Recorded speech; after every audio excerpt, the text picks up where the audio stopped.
Hi guys, and welcome back. This is our fourth series of our Syscoin series, and we're talking about Syscoin future plans. I mean, Syscoin is not just for now; they're just thinking for the future as well.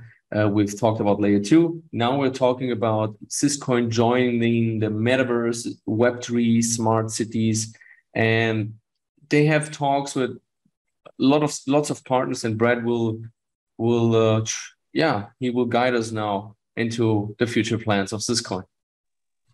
Yeah, and this part's really pretty exciting, and and the reason why is because every time we make an advancement, or we find a new synergy with existing technologies, we implement that and we step into it. We have a new perspective. It's kind of like, I don't know if you've been a hunter or anybody who's hunted before, but in the woods when you're still hunting, when you take one step.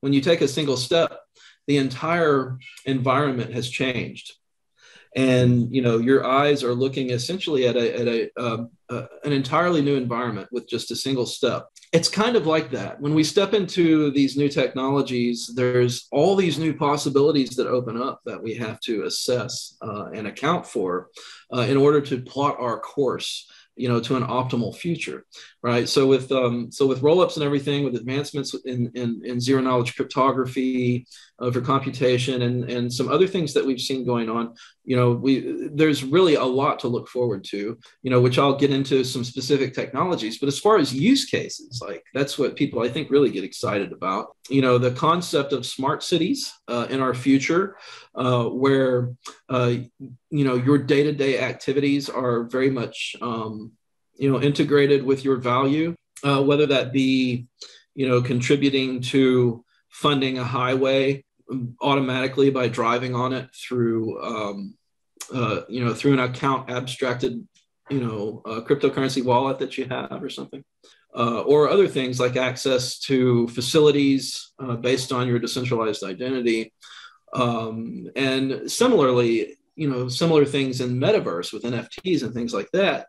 All of this has massive potential as far as adoptability, if done in the correct way and done on top of the correct infrastructure, which are both absolutely critical. And Syscoin is ideal for those, right? So with our roll-up technologies and our base layer security that we derive from Bitcoin, from Bitcoin's own miners supporting us, and all these other aspects, we're really a prime blockchain for smart city use cases, as well as, Metaverse, as well as compliance solutions. So this is something that I really haven't talked about a whole lot, but that we've mentioned in the past, which is compliance, which I think throws a lot of people off and confuses them. Typically in crypto, we have more of an anarchist mindset, right? Like most of us do. But what we see is, there's still this vast world of traditional finance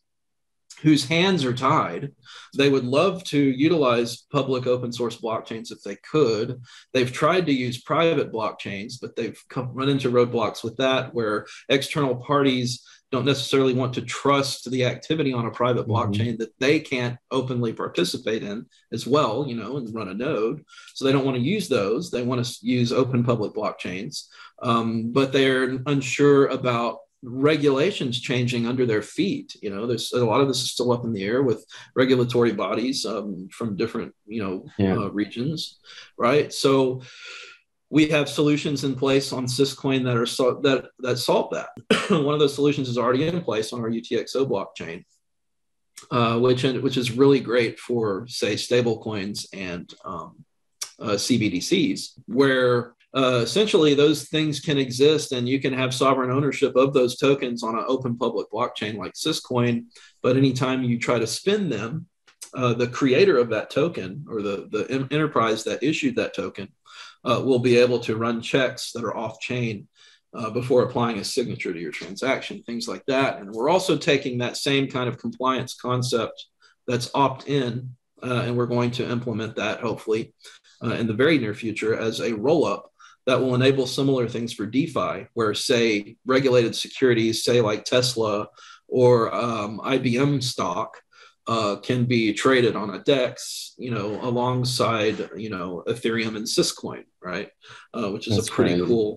pretty cool idea, right? So, yeah, so we're essentially making that a possibility, where traditional finance can begin to participate in DeFi. That will have that option. Of course, it's up to the people whether they want to use those permissioned systems that, of necessity, will have to be permissioned for enterprises to use them, because they're bound by regulations, right? But you'll have that option at least, right? It will enable you. Otherwise, Syscoin by default is decentralized, and permissionless. So that's a future use case that's coming up very quick. I would also say that interplanetary finance and interplanetary economies are very interesting. What's that about, bro? Yeah, sure. So I believe it's in Dubai. There's actually a pilot program for a Mars settlement out in the desert. And there's more and more thought being put into this concept of, off-planet settlements. And even if it isn't, on Mars or something like that, even if it's maybe there's just a space-based, settlement or a civilization on a space station of some kind. Anyway, separated from Earth, ideally for blockchain to serve those kinds of use cases in a network that spans, maybe multiple planetary bodies or what have you.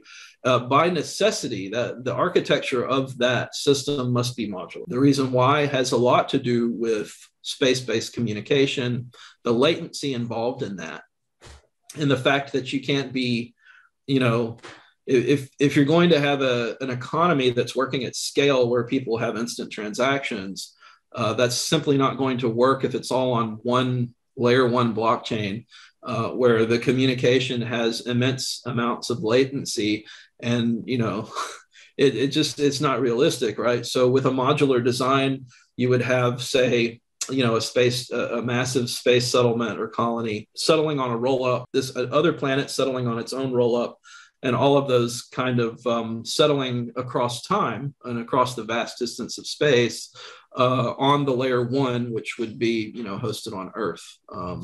So yeah, the concept of modular blockchain to serve space-based needs is ideal. All space-based technology that we look at, whether it's, multi-stage rockets, space stations, etc., almost all space-based technologies are modular in nature. And I find it very interesting how, in order for blockchain to serve space, blockchain itself must also be modular.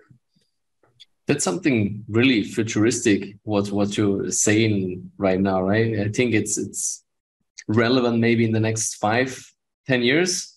Or do you guys plan to do this in the next 2-3 years? I mean, it's a long way, I think so. Yes, it is, but I don't know, and it's kind of fantastical, right? So it's not something I bring up a lot. It's kind of it edges on fantasy in a lot of people's minds. But what it shows is that modularity really is the way of the future for blockchain, and it's the ideal architecture that will serve a growing user base indefinitely into the future. And it shows that we're on that track. We're on the right track design wise to continue to be highly relevant. Yeah, definitely. And then it's you talked about smart cities. I'm reading a lot about Web3 and Metaverse. I think Metaverse will be the next big thing in the next 5 to 10 years. I think in the next 10 years. So it's a $1 trillion opportunity. That some analysts said that Metaverse will be bigger than Bitcoin. So what you guys thinking about that? I mean, do you guys will focus on Metaverse like more in the next few years, or it's just like a side business for you with the Web3 application? Yeah. Well, in order to serve Metaverse properly, for Web3 to serve Metaverse properly, it needs the appropriate infrastructure, right? If you're going to try to introduce Web3 into Metaverse on, some centralized blockchain that's subject to failure and can't truly scale, only has pseudo scalability. It's just not going to work. So Syscoin is absolutely critical for Metaverse. And as far as Metaverse surpassing Bitcoin, I don't know about that. I think on Exeter's pyramid of value, things like Bitcoin would be like, toward the bottom, like kind of like gold. And then, your applications that are built on top, which, with Syscoin having Bitcoin grade security inherited from Bitcoin and supporting metaverses, then you would have Sys somewhere like maybe right above Bitcoin on Exeter's pyramid of value. And then, metaverses and the applications and other things built on top, the layer 2s, the layer 3s, the fractal scaling, the specific applications and protocols would be above that, right? So you would have, the real value, the lower down you go, really is where the more value is at. And as you go up higher, there's a little bit less risk, but there's a little less value too. I understand. Okay, I think we've covered the future plans of Syscoin, Brad. I think if you want to add some more comments about the future plans, maybe listings or maybe just partnerships, something or anything exciting, what's upcoming for Syscoin, just go ahead. Yeah, sure. Now, listings and partnerships are great. Listings are, we're on a lot of exchanges. We would love to be on a lot more decentralized exchanges, but we're not, but what I am excited to mention is Sys Labs. Okay, this is a for-profit initiative that we announced in Singapore, Token 2049. As I'm a board member of Syscoin Foundation, and I recognize that it is important, as do the other board members, that there be a for-profit entity to help drive advancement and adoption of Syscoin, and build basically leading edge applications using Syscoin's technology to the fullest degree. And really the group that's most qualified to do that, I think, really stems out of Syscoin's developers themselves.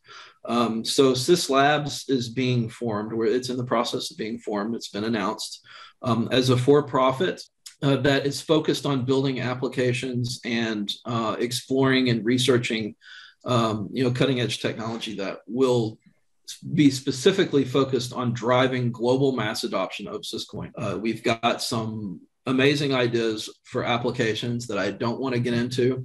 Anyone who is an accredited investor who is potentially interested in Sys Labs and getting involved early, you're welcome to jump into our Discord, try to reach out to Jag on, or me on Twitter or anywhere, and we can talk to you about that. Yeah, Sys Labs is very interesting. You can kind of think of it as a combination of Ava Labs and Matter Labs. Ava Labs is very focused on Avalanche, advancing Avalanche ecosystem. Binance is also what's called Binance Labs, isn't it?